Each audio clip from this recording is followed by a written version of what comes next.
Eu não preciso nem falar muito sobre o porquê financiamento é suicídio, porque os exemplos que eu vou citar aqui agora vão falar por si só. Escuta só essa candidata a ser minha aluna, e o comentário dela eu separei aqui porque é muito recente, mas eu escuto esse tipo de coisa.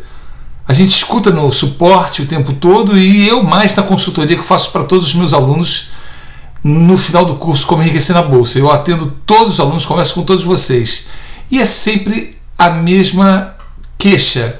Aliás, que foi uma queixa minha a vida inteira, até o dia que eu entendi como investir. Mas escuta só o que ela tem para dizer, olha só. Eu botei minha casa para vender, é financiada, e eu não aguento mais os financiamentos, parcelamento, e tive que parcelar e financiar cartão e tudo mais. Eu tô sem cartão no momento. Chega, não quero mais saber de financiamento, de parcelamento. Não quero mais, não aguento mais isso. Não é vida, não é saúde, não é isso, sabe? Isso aí é um tormento, é um peso, parece um castigo, sabe? Tá vendo? Ela tinha uma casa financiada, não aguenta mais os financiamentos, botou uma casa para vender porque ainda falta para pagar, não está conseguindo pagar.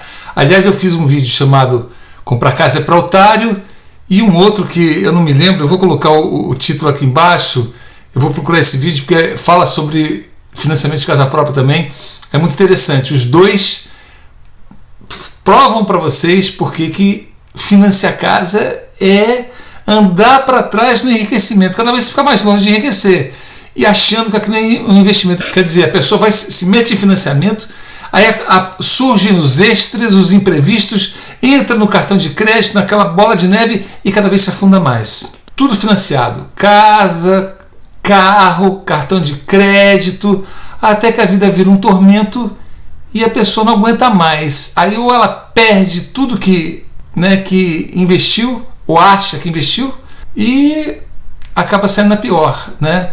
Porque quando você faz um financiamento de uma casa, por exemplo, a pessoa não entende que se ela, em um determinado momento, não conseguir pagar, ela não vai reaver de volta o dinheiro que ela já tinha colocado, porque o banco simplesmente vai confiscar o imóvel e vai leiloar e não vai te dar o troco, não. Você perde tudo, aqueles anos todos que você achou que estava fazendo investimento. As pessoas falam muito para mim: professor, mas o preço que eu pago no financiamento é menor do que eu ia pagar no aluguel. Mas acontece que se você calcular o aluguel, você só está pagando o aluguel daquele mês. Se você quiser não pagar mais, sair, não pode mais pagar. Como aqui nos Estados Unidos, o cara vai morar num trailer, mas ele tem onde morar, mas ele não paga mais aluguel. Na crise agora, um monte de gente foi morar em trailer. Agora, se você está numa casa, você perde tudo que você acha que investiu. E às vezes você já pagou 2, 3 casas. Porque no final do financiamento você vai pagar 3, 4 casas. Uma vida quase que desesperadora viver de parcelamento. Pessoal, isso aqui é o tempo todo. Eu que trabalho como educador financeiro, eu escuto isso o tempo todo. E eu só sou educador financeiro porque um dia eu entendi isso na minha vida tarde. E quando eu resolvi fazer a coisa certa, que muita gente passa, não, mas é um investimento, carro é ferramenta. Carro não é ferramenta, carro é passivo, carro é dívida, carro te leva para o buraco, carro sempre vai gastar muito mais do que você pensava que era só a parcela dele mensal. Você vai inventar passeio, ele vai quebrar, você vai pagar seguro. Pessoal, o dinheiro de financiamento você investe, multiplica, e aí você compra as coisas à vista com desconto. Todo mundo consegue. Financiamento é suicídio financeiro. Quando outras pessoas não fazem o suicídio real, porque é desesperador. Bom, aí vamos comentar agora alguns casos, também comentários que eu selecionei aqui nos comentários do YouTube, tá? Eu fiz um vídeo também chamado Comprar Carro é para Otário, né? Que é a mesma questão, e nesse vídeo é muito interessante porque eu provo que o dinheiro do financiamento, se você, no mesmo período que você ia fazer o financiamento do carro, você investisse, no final você tinha dinheiro para pagar 2 ou 3 carros. Era uma coisa dessa. Aí ele diz aqui, o Masato Kawashima: muito boas suas observações, porque muitas pessoas focam em adquirir o seu carro e sua casa, mas não sabem como fazer. E a primeira coisa que fazem é financiar. E fazer aplicações corretas faz pagar o carro zero à vista e a casa, e sobra dinheiro. Parabéns pelo comentário. Isso é um grande alerta para não fazer financiamento para enriquecer os bancos. E você sabendo fazer o que eu vou ensinar aqui agora, eu vou dar os passos para você inverter essa situação. Mas deixa eu ler todos os comentários. A Ana Regina Pedro, ela falou: tem razão, meu companheiro hoje falecido sempre me falava, guarde 10% do seu salário todo mês, e falava, primeiro eu, depois as dívidas. É a fórmula do pagar-se em primeiro lugar. A gente tem que sempre se pagar em primeiro lugar. Esse é um princípio do enriquecimento. As pessoas falam assim, mas isso é uma irresponsabilidade. Quando eu digo pagar-se, é investir em você. Investir no dinheiro para investimento, para o seu futuro, para crescer, para multiplicar com juros compostos. E as pessoas falam, não, primeiro tem que pagar as dívidas. Não! Primeiro tem que pagar você, depois pagar as contas. Ah, mas as contas essenciais. Você só pode viver dentro de um orçamento onde as contas que você tem para pagar, você só pode assumir compromissos para pagar na medida do que você tem. Então, por que não encaixar 10% ou 20% ou 30% para investir em você? E se você criou esse princípio para você, é muito fácil você primeiro se pagar em primeiro lugar. Tira coisa que você acha que está... eu estou pagando conta demais. Corta e deixa sobrar alguma coisa para você enriquecer. Senão você vai cometer suicídio financeiro. Você vai destruir a sua vida financeira. E como as finanças de uma pessoa é tão importante quanto o sangue que corre nas tuas veias e o oxigênio que você respira, porque o dinheiro é muito importante, trate de cuidar dele muito bem, certo? Mais um aqui, Deolino Batista de Farias Figa, 4 anos atrás, ele diz que, nossa, até hoje eu ouço falar que quem casa quer casa. Enfim, pois era um aprendizado que desde pequeno que os mais velhos passavam. Era ensinado que era o maior patrimônio que a gente poderia ter. Mas ainda bem que assisti esse vídeo e tirei as minhas conclusões de não comprar casa. Realmente, o maior patrimônio que a gente pode ter é uma casa, lógico, você não vai pagar mais aluguel, você tem um teto para morar, ali você vai viver, enfim, mas adquira quando pode, adquira da forma certa e não se endivide. Os mais velhos passam isso, e a maioria desses mais velhos que passam isso, passaram a vida inteira endividados. Nunca enriqueceram porque ficaram amarrados em financiamentos ao longo da vida inteira. Muitos conseguiram comprar uma casa, né? Mas não é todo mundo. Eles não contam quantos não conseguiram. Tá aí, você abre os jornais, você vê leilão da Caixa, leilão do Banco Itaú, leilão de imóveis do Banco Itaú, porque toda hora eles pegam imóvel de volta de gente que não consegue pagar, certo? Então vamos lá. Mais um, tem mais 3 aqui, só para terminar, e aí depois eu vou dar as dicas aqui de como sair dessa, como reverter essa situação. Antônio Gomes, há 4 anos atrás também, sou português e comprar casa foi coisa mais estúpida que me aconteceu. Olha só, pessoal, português, minha mãe, meu avô português, minha mãe tinha mania de dizer, português investe em tijolo, a primeira coisa que ele faz é comprar um patrimônio. Meu avô deixou dezenas de imóveis para todos os familiares de herança. Eu nunca vi nenhum. Ficou tudo em briga de família. Mas o fato é que ele construiu um patrimônio de dezenas de imóveis. Agora, eu nunca vi o meu avô financiar um terreno, nada sequer. Ele juntou dinheiro, comprou o terreno, comprou tijolo, cimento, e ele foi lá. Eu me lembro do meu avô indo trabalhar na cidade, lá no Rio de Janeiro.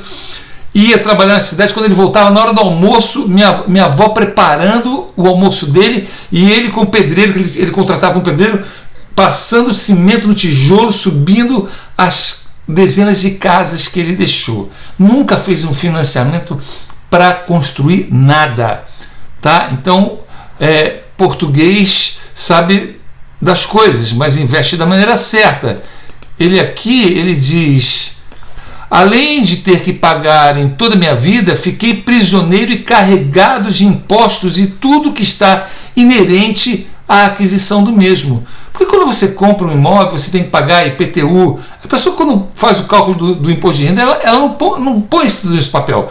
Quebra o cano, tem que trocar o telhado, está vazando. Aí a esposa fala assim, mas eu estou precisando de um sofá, eu estou precisando disso. A parede está suja, tem que pintar. Quando você vê, meu amigo, a casa que você achava que ia gastar ao longo de tantos anos, X virou 10X, não é 5X, 10X, 10 vezes mais.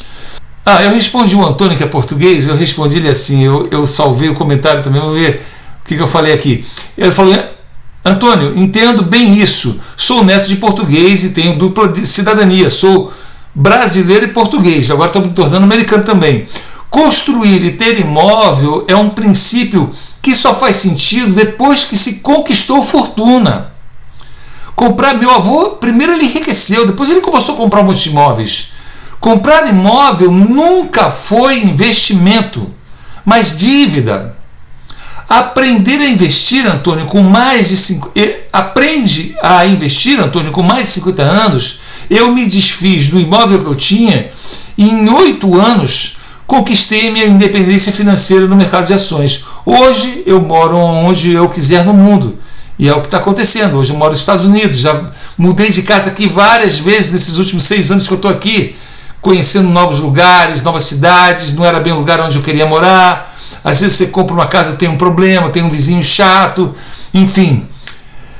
E aí eu recomendo ele acessar o guia, o Como Enriquecer na Bolsa, www.comoenriquecernabolsa.com.br, onde eu sou o professor. Por último aqui, a Vitória Amor, há 4 anos também atrás, e aqui no Brasil tem vários amigos honestos que pagaram casa por mais de 20 anos, e quando veio a crise, atrasou parcelas e leiloou a casa e perdeu por causa de não poder pagar alguns meses somente, sendo que comer é prioridade, mas aqui você fica 30 anos pagando certinho e fica alguns meses devendo e perde a casa toda. Foi o que eu falei, pessoal. Não tem conversa, não tem perdão com o banco. Você não pagou, eles vão lá, leiloam, tomam a sua casa na mesma hora. E se dissesse que ele vendia, pegava as parcelas que você estava devendo e te devolve o dinheiro que você pagou, não. Está lá no contrato, quando você assina, que o imóvel volta para eles, eles leiloam para pagar as dívidas deles. Aí eles vão inventar um monte de dívida, que tiveram que gastar de advogado, tiveram que gastar. Você não vê mais nada. Nada, pessoal. Ao passo que você está investindo, comprando ações de empresas que pagam dividendos, que estão gerando aluguel, que é o dividendo, um aluguel mensal. Você pode comprar fundos imobiliários também, com R$100. R$100. Você começa a ser investidor de imóveis, vivendo de aluguel, com R$100. Começa a dar R$1 por mês. Amanhã você tem 1.000, começa a dar 10. Amanhã você tem 10.000, começa a dar 100. E vai indo. E você não deve nada para ninguém. Se você precisar vender, você vai lá e vende. É seu. Valoriza com o tempo. Agora você vai dar o seu dinheiro no financiamento do banco, onde você perde tudo. Depois de 10, 20, 30 anos pagando. Tá aí, pessoal. Então, financiamento é suicídio, principalmente quando se trata de casa e automóvel. Então, o brasileiro precisa entender uma coisa que o americano aqui conhece muito bem, chamado juros compostos. Juros compostos, que são juros sobre juros, que são a bola de neve que o brasileiro conhece muito bem, que leva ele para o buraco, né, com as dívidas do cartão de crédito. Chega uma hora que não consegue mais pagar. Quando você não entra em financiamento e coloca esse dinheiro em investimentos, em ações, em fundos imobiliários, e você pega durante 10, 20 anos todos os dividendos, os aluguéis dos fundos imobiliários e compra mais ações, você está fazendo os juros compostos trabalharem a seu favor, que é renda sobre renda. Na dívida é juros sobre juros. No investimento é renda sobre renda. Então, quando você pega a própria renda, compra mais ações, cada vez a sua renda é maior. No mês seguinte a renda é maior. Você compra mais ações ainda e no outro mês a renda é muito maior. Chega uma hora que a curva do crescimento do seu patrimônio começa a crescer tão rápido que chega uma hora que você tem um patrimônio tal, com uma renda mensal de dividendos ou aluguéis tal, que você olha para aquilo e fala, caramba, eu já ganho tudo isso todo mês. Eu parei quando eu vi que aquilo que eu ganhava na bolsa todo mês era o dobro do meu salário. Eu falei, aqui eu estou parando de trabalhar, tirando umas férias, eu tirei 4 meses de férias, e depois eu fui ser empreendedor, né? Já tinha mais de 50 anos de idade, conto essa história em vários vídeos meus, e virei a história da minha vida. Hoje eu só compro ativos, hoje eu só compro coisas que colocam dinheiro no meu bolso. Quando eu tenho renda suficiente no mês que me sobra para comprar um carro, então eu vou lá comprar à vista. Uma casa, eu vou lá comprar à vista. Mas eu não deixo de todo mês, pelo menos a metade da renda que eu já tenho, que já cresceu um bocado, eu compro mais ações com pelo menos a metade, porque o bolo está sempre crescendo e a quantidade de renda que eu tenho todo mês está cada vez crescendo mais. Pessoal, financiamento é suicídio. Não façam isso. Usem os juros compostos a favor de vocês, para vocês enriquecerem, e Deus abençoe vocês. Tchau, tchau.